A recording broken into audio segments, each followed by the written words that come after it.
In your book, Prophets of War, you kind of zero in on the lead up to the invasion of Iraq and some of the lobbyists and the think tanks that were involved in it. One particular project for the New American Century, which involved people like Dick Cheney, Donald Rumsfeld, Paul Wolfowitz, who ended up, of course, shaping and crafting the policy to invade Iraq. There was an influx of neoconservatives at that time, but there was also an influx of people that came from the weapons and the energy sector. How did people like that, how did these think tanks shape the way that, well, the relationship between the U.S. government and the military-industrial complex? Well, I think part of the roots came at the end of the Cold War, because the notion is, your major adversary has just collapsed. And Colin Powell gave this famous quote, which I'm kind of paraphrasing, but basically said, I don't know what to do. I'm running out of enemies here. I got Cuba, I got North Korea. What am I going to do? And my colleague and mentor, Michael Clare, wrote a book at that time called Rogue States and Nuclear Outlaws, which was about finding the new enemy. So they said, well, okay, we don't have the Soviet Union, but we have these regional people like the North Koreans, the Iranians, the Iraqis. They're the new threat, and we need to address that. And then there was like a guidance. Okay, the Cold War's over. We don't have that adversary. And so one argument was, well, maybe we have a peace dividend. But Wolfowitz and company said, oh, no, this is a perfect moment for us to put the pedal to the metal and shape the world in our image, because we're the most powerful country ever, And this is in 1997 when this was think well in tank. advance This of is the war. before the September 11 attacks, before the invasion of Afghanistan. And then the project on the New American Century, and it's the New American Century. Like, this is ours. First of all, they supported the Iraq Liberation Act to overthrow Saddam in '98 under Clinton. But they also had a paper that said, in order to get America to really take the kind of steps we're talking about, they have to be shaken up. It would almost take like a Pearl Harbour-like attack. And so, there's all these conspiracy theories. Did they gin up 911? Of course they didn't. But that was the moment they were looking for. Moment of fear, moment of vulnerability. And then that's when they ran with the anti-Iraq stuff. And, when people, said, well, there's not really a connection here. Some of them didn't care. I mean, Tom Friedman went on PBS and said, well, we got to show the world that we can bust up stuff. And, so what if it's not the right place? And then, of course, Cheney had this whole group around that kind of tried to manufacture connections and actually would go browbeat the CIA and the others if they didn't agree with their assessments. So I think you had the neocons who I think some of them really believed that you could create pro-American democracies through the barrel of a gun. One of them said, Saddam is first. Then we're going to march throughout the Middle East, overthrow all those governments. And not only are they going to be democratic, but they're going to be pro-Israel. Because there was also a strong kind of neocon pro-Israel element. Then there was the oil question. And some of them said, oh, yeah, that's what it's about. But it wasn't so much for the U.S., which has adequate supplies. It was partly because Europe is dependent. And if you could guarantee them access, it'd be better for the alliance. But at the end of the day, U.S. companies didn't do any better than anybody else in terms of the contracts that came out. But it was really about oil as a strategic asset, and what if Saddam Hussein had more oil to build up his military. And when I wrote my first book, it was about U.S. arms trade policy, and very little interest. And then in '91, when they started bombing Baghdad, the editor literally called me and said, your proposal looks really fresh. Did you redo it or something? Because I had a chapter about who armed Saddam, and it was pretty much every country in the world.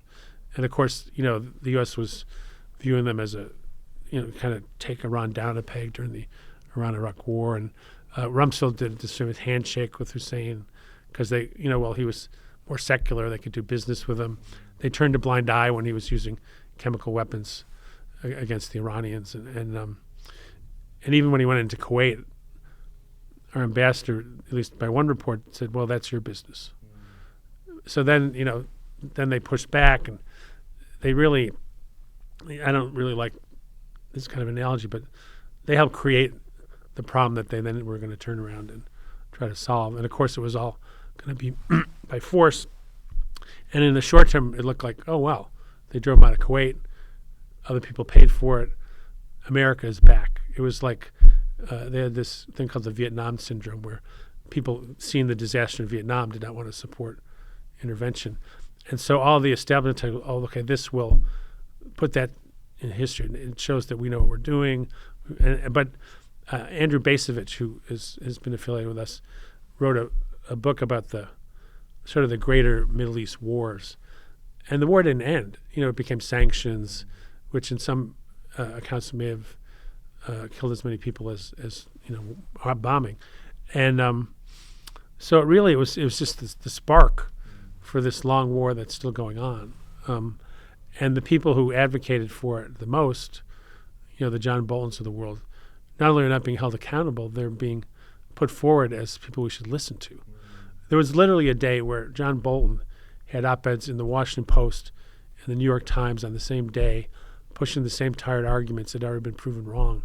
So it's tough. I mean, and the people who were right, how great are you going to feel that you were right? You were right that something terrible happened. But people, they want to sort out like what was behind the U.S. going into Iraq. I think it was kind of a toxic brew. There was ideology, there was economics, there was these people who were the pragmatists. I mean, Rumsfeld thought it was going to be a quick war, and they argued about how many troops to send, and he wanted to get in and out. But then they cooked up this ridiculous reconstruction plan, which they populated with. They didn't want anybody who knew anything about the Arab world because they thought they'd be soft. No, I mean, they succeeded. So they put in like they were supposed to transition the Iraqi currency, and they put in some 25-year-old kid who had helped Bush win the election in Florida.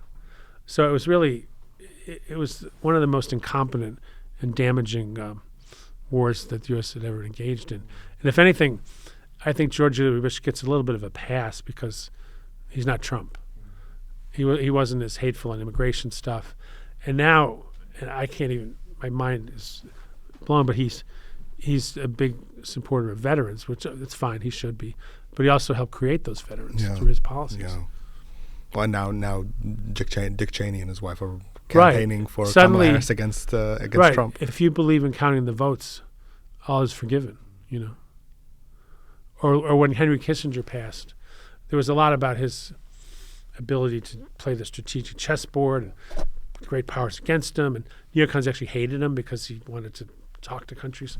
But then everything else that happened, the coup in Chile, backing the Indonesian government, selling out the Kurds, was as if it never happened. And it's because the grand strategy of many in Washington is only about the great powers, and then the rest of the world is instrumental to that. And I don't think that's really entirely been solved. It's more through an economic lens now, but it's very hard for a country to take an independent course economically in a world of the International Monetary Fund, unfair trade deals, and the temptation to, if you fought for like decades to liberate your country, and you've got all these problems, they haven't, have the people to do the right things. In South Africa, they had to cut a deal not to take the property from the whites to have a peaceful transition. So you're coming in, you've got all these huge problems, and some of them just get bought off.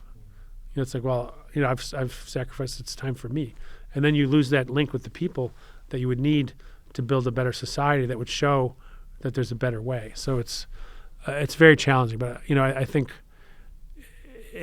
we can do it, but there's no guarantees we can do it. I don't think people like that. Even when I was on Stewart's show, we were heavily critiquing the U.S., and they have a little confab with the producers at the end. He says, I don't think Bill thinks we can change this. So I sent him a note, and I said, just because I didn't do happy talk about that it's slam dunk doesn't mean I don't think we can change it. But you have to accept uncertainty, which is another thing many people don't like. They like to sort of know the ending, like when you're watching a mystery. And so it's like we have to mature as a nation, and it's not easy to do, but it has to happen.